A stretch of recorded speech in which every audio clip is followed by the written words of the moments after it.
Sumali na sa sigalot ng Iran at Israel ang Amerika. Binomba ng US forces ang tatlong pangunahing nuclear sites sa Iran. Narito ang report ni Rainiel Pawid.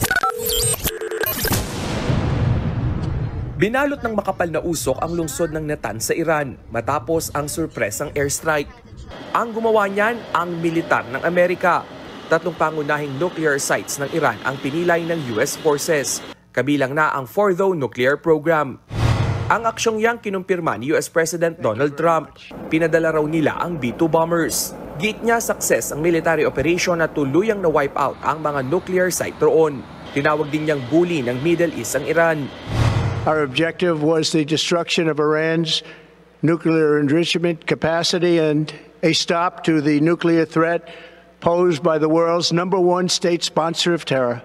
Iran, the bully of the Middle East, must now make peace.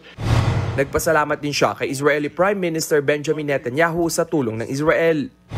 We worked as a team like perhaps no team has ever worked before, and we've gone a long way to erasing this horrible threat to Israel.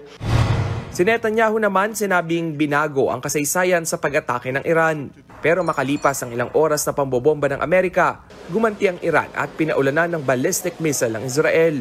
Nagpadala na rin sila ng sulat sa United Nations para kondenahin ang pambobomba ng Amerika. Bukod dyan, iginiit din ng kanilang gobyerno na magwi-withdraw na ang Iran sa Nuclear Non-Proliferation Treaty.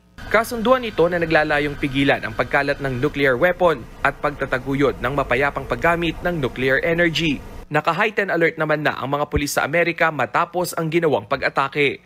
Matatanda ang nagbanta ang Iran sa Amerika na kapag sumali sa sigalot ay gaganti ang Iran. June 13 ang unang bombahin ng Israel ang nuclear sites ng Iran dahil banta raw ito sa kanilang seguridad. Nagbabalita mula sa frontline, Rainiel Pawid, News 5.